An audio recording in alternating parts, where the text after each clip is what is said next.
c'est parti d'un journal de voyage, d'ailleurs la seule fois de ma vie où j'ai tenu un journal, parce que je m'étais rendu compte pendant le voyage précédent que sans notes, je ne pouvais pas créer un tissu vivant réel, donc j'en avais besoin.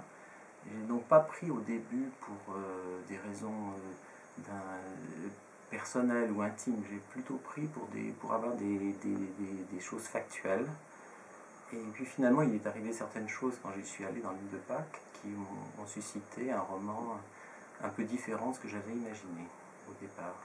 D'ailleurs, je n'avais pas imaginé du tout d'écrire un... Il faut peut-être préciser que l'île de Pâques, dont il est question dans le livre, s'appelle Pâques parce qu'elle a été découverte par le jour de Pâques par un amiral hollandais en 1722.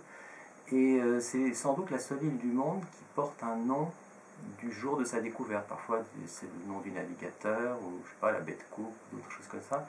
Là, c'est le jour de sa découverte. Donc, Nathan, mon personnage, découvrant l'île en juillet et y vivant une expérience d'une grande intensité, peut se permettre de l'appeler du jour ou du mois où il l'a découvert, c'est-à-dire en juillet. L'île de Pâques devient l'île de juillet, à la faveur d'une expérience assez rude quand même. Vous pouvez me parler de cette expérience? Alors, je crois qu'il faut admettre au début que le personnage n'a jamais écrit, bien qu'il soit c'est un jeune homme anglais en fait, que j'ai vu d'ailleurs. J'ai vu le groupe que je décris, un jeune homme un peu comme on pourrait dire un capitaine de 15 ans, pour faire référence à Jules Verne, ou à l'esprit d'aventure maritime, et accompagné de sa mère et d'une amie de sa mère, mais très, très typé anglo-saxon si j'ose dire. Voilà, ils étaient... Et j'ai eu envie, j'écrivais alors un livre qui se déroulait tout au long de l'année, de janvier à juillet. Et je me suis dit, tiens, pour conclure mon livre qui se déroule comme ça tout au long de l'année, je vais donner une destination à mon roman qui sera juillet. Et, et je vais changer de voie, c'est-à-dire au lieu de continuer de raconter l'histoire pratiquement moi, Éric Villeneuve, je vais faire parler ce jeune homme à ma place et ce sera la destination du roman. Et puis finalement, toute la partie antérieure est tombée et il n'est resté que l'aventure de Nathan. Donc, ce qui lui arrive de particulier, c'est que, donc je vous disais que c'est quelqu'un de très en proie à l'introspection, mais qui a sans doute eu en janvier un événement dont il ne peut pas parler, voilà. Et moins que jamais, il se destine à l'écriture. Il ne veut pas écrire parce qu'il a peur d'ouvrir la boîte de Pandore. Et finalement, s'il se décide à le faire dans l'île de Pâques, c'est que Pâques, c'est vraiment l'île mystérieuse par excellence. C'est l'île la plus solitaire du monde. Elle est peuplée, vous savez, de ces grands moaïs, des grandes civilisations disparues. Voilà, il est persuadé que cette aura de mystère va suffire à le protéger de son intériorité, qui peut parler librement, parce que c'est quelqu'un malgré tout qui a envie de s'exprimer, voilà, comme on peut l'avoir à cet âge. Et le fait qu'il n'ait jamais écrit avant permet que son écriture conserve une certaine plasticité, c'est-à-dire qu'au lieu d'avoir un style en quelque sorte ébauché d'avance, il a d'abord un style assez naturel, il dit ce qui lui passe par la tête, ce qui arrive dans l'avion. On est vraiment au début du livre dans l'axe du voyageur, et puis après, au fil des épreuves et des difficultés qu'il rencontre, son style se modifie beaucoup. Souvent les phrases se raccourcissent ou s'allongent quand il y a des moments qui vont mieux, et puis il emprunte à peu près toutes les façons qu'on a de s'exprimer, c'est-à-dire des notes prises sur le vif, ou parfois ça ressemble plus à des carnets. Il y a un moment donné où on bascule dans un journal intime, pendant un long moment, et puis il y a même quelques petites séquences contemplatives. Voilà. Donc, qu'est-ce qui lui arrive et qui fait que finalement cette expérience est plus rude que prévu? C'est que, pour le dire nettement, en fait, il est tellement empli de cette image de civilisation disparue qu'il n'imagine pas que le monde ou les aspirations des habitants de l'île de Pâques puissent être différents de cela. Or, pour les habitants, ce qui les intéresse, c'est de voir des gens nouveaux, d'échanger, d'avoir des contacts voilà, avec les touristes qui arrivent. Et il accepte un peu imprudemment l'invitation d'un guide, voilà. Donc il est persuadé qu'il va arriver chez le guide pour parler d'archéologie, de civilisation ancienne, qu'on va lui présenter voilà, toutes sortes d'ouvrages ou des moailles en réduction, ce qu'on appelle, voilà. Et c'est pas du tout ça, en fait, le guide a des vues sur lui, voilà, et lui, ça lui convient pas du tout. Donc c'est une expérience, le guide se montre quand même assez insistant, c'est une expérience relativement traumatisante, mais en même temps, il n'y a pas de drame, si vous voulez, on comprend que c'est un malentendu, et ça se termine comme ça. Finalement, peut-être que le héros s'en remettrait malgré tout si le lendemain, donc il est dans le couloir d'hôtel, il rencontre une jeune fille en fait qui excite alors qu'il était plutôt distrait ou sans doute un peu hors du monde. Vous voyez, ça se télescope. Le lendemain même, il rencontre une jeune fille qui lui inspire une passion immédiate, profonde. Alors peut-être que l'expérience de la veille, en quelque sorte, a libéré cette cette jeune fille, malheureusement, ne le voit pas. Voilà. Et la somme des deux expériences, des deux échecs, en fait, le fait tomber dans une sorte de transe, une transe profonde, qui lui met enfin, il se met en tête qu'il va peut-être pouvoir recommencer son arrivée sur l'île de Pâques. Voilà. Il voudrait reprendre les choses au début pour cette destination dans laquelle il a toujours voulu se rendre et qui tout de suite, pratiquement le premier jour, l'affronte à deux échecs cuisants. Il tombe dans une sorte de transe qui l'amène ou qui lui donne à penser qu'il pourrait peut-être revivre cette expérience sous un autre angle. Et cet angle nouveau, cet angle différent, en fait, c'est pas cité, hein, donc je le dis comme ça, mais c'est pas explicite dans le livre. C'est la façon dont le jeune Herman Melville a découvert lui-même la Polynésie, puisque l'île de Pâques est à l'extrême pointe du triangle polynésien, mais en fait partie. Voilà, et le jeune Melville, donc dans ses premiers livres, ce sont des livres autobiographiques, et dans Taipi, on le voit découvrir une île polynésienne, et donc on veut avoir des contacts avec les habitants un peu plus féconds que ceux que Nathan a pu avoir. Voilà. Et donc, au début, il arrive étant en transe, à se couler dans cette voie polynésienne du 19e siècle, en quelque sorte, mais finalement, ça ne dure pas très longtemps, parce qu'en fait, ça n'est pas sa vie, et lui, il doit vivre sa vie et pas celle des autres, et étant passé par ce chemin, cette espèce de transe magique, il doit en payer le prix. C'est-à-dire que quand on vit une expérience magique, et quasiment une expérience suscitée par une sorte de spiritualité intérieure intense qui se libère d'un seul coup, il faut accepter en même temps d'être confronté à ses démons ou à ce qu'il y a dans sa vie et qu'on ne voit pas forcément. C'est-à-dire ce qu'on ne voit pas au quotidien, ce qu'on ne voit pas dans sa vie, un jour peut vous tomber dessus d'un seul coup.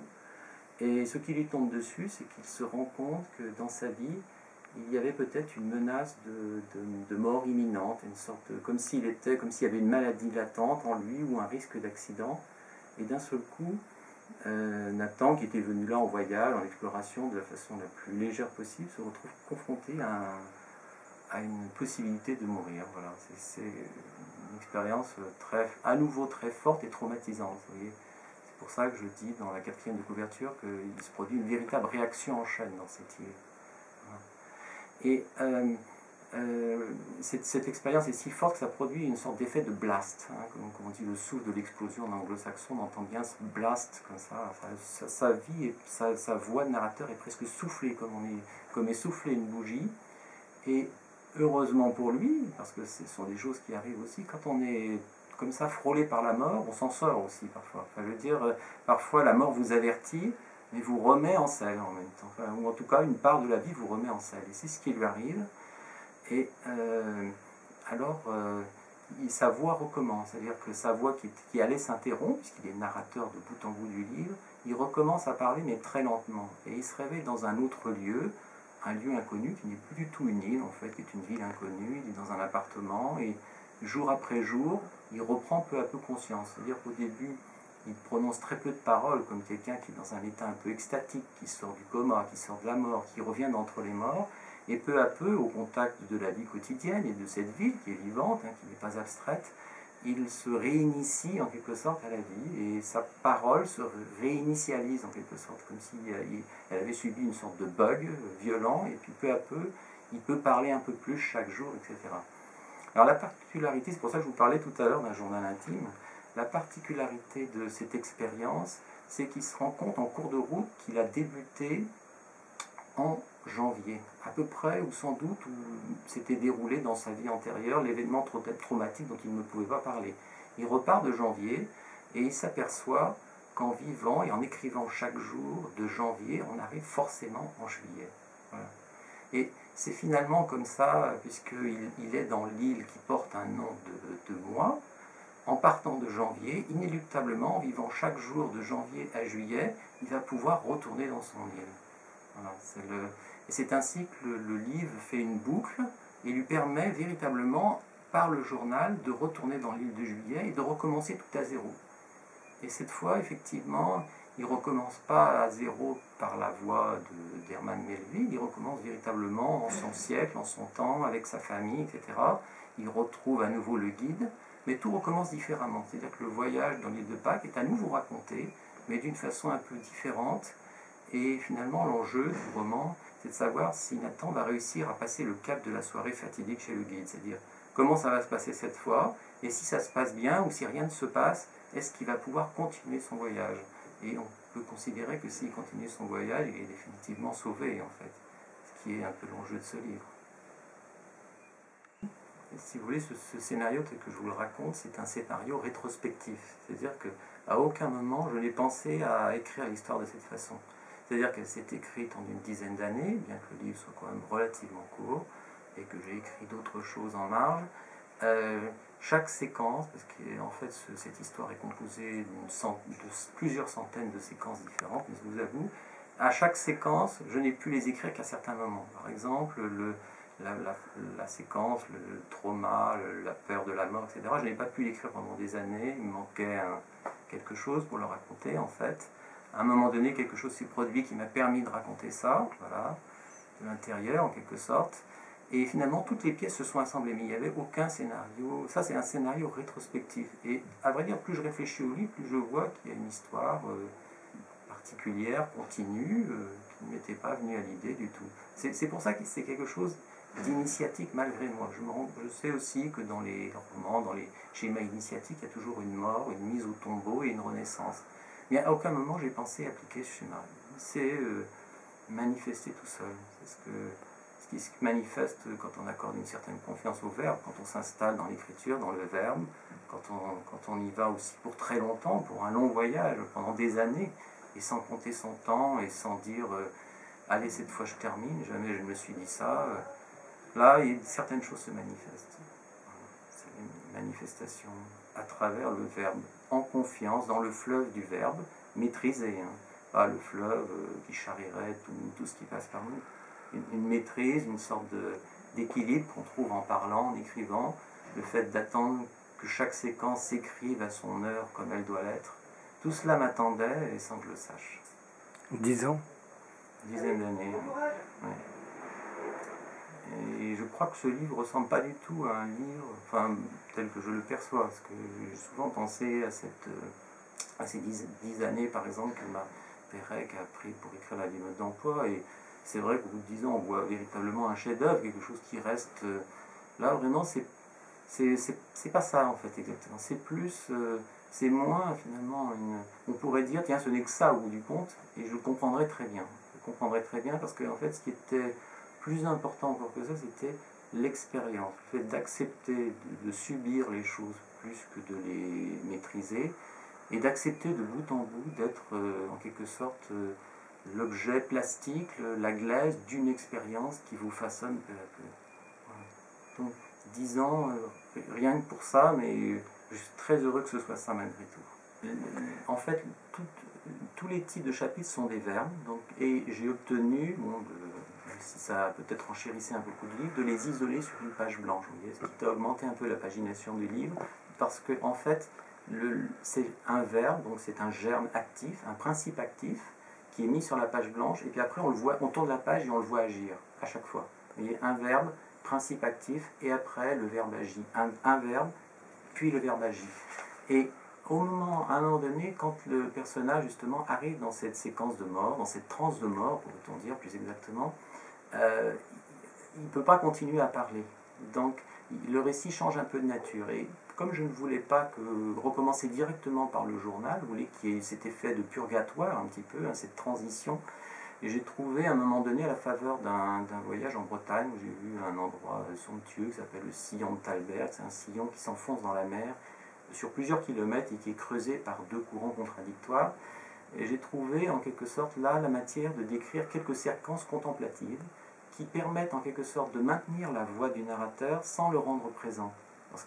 Et c'est pourquoi il n'y a plus de verbe, puisqu'il n'y a plus de principe actif. Le héros est quasiment au point mort. Donc à ce moment-là, les séquences contemplatives, qui sont d'ailleurs très courtes, mais qui permettent, il y en a 5 ou 6, elles ne peuvent plus être désignées par des verbes qui seraient trop puissants. Elles sont donc désignées par simplement des mots, la gorge, etc. Et un nom commun, comme ça, est moins agissant qu'un verbe. Donc ces quelques noms communs qui s'égrènent en titre de chapitre manifestent en fait la perte de puissance, la perte de vitalité du narrateur avant son rebond.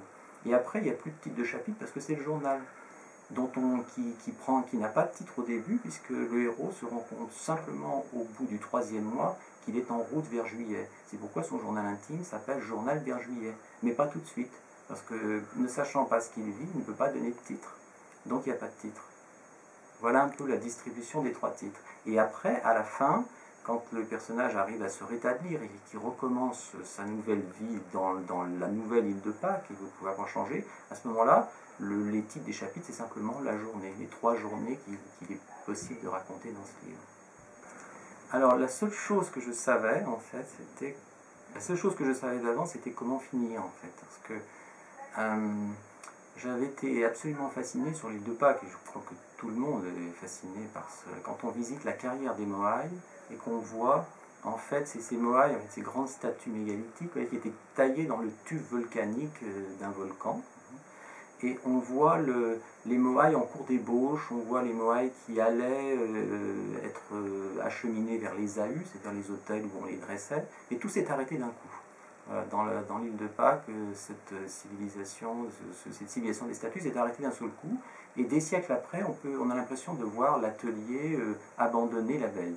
Et je me suis dit, tiens, à un moment donné, quand j'arrêterai le livre, je vais faire coïncider l'arrêt de mon livre avec l'arrêt de la civilisation mystérieuse. C'est-à-dire que quand enfin le narrateur va arriver sur ce site, puisqu'il n'y arrive pas tout de suite, et bien finalement, ayant trouvé une forme de paix, une sorte d'accomplissement, parce qu'on peut dire qu'il a franchi le cap en fait fatidique de la soirée, en fait, comment arrêter? On pourrait aller jusqu'au bout du voyage, mais quel intérêt alors qu'on arrive à cette espèce de point d'orgue, ce qu'il y a de plus sublime en fait dans l'île, c'est cette carrière des Moaïs, où s'est interrompu le discours des Pascans. Et c'est là où il rejoint l'île complètement dans une adhésion, parce que son propre discours s'interrompt à ce moment-là aussi.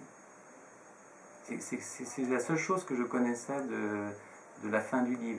Je me suis dit, quand j'aurais besoin, ou quand j'aurais envie d'interrompre le livre, je m'arrêterai là où s'est arrêtée la civilisation des Moaïs sur Rapa Nui.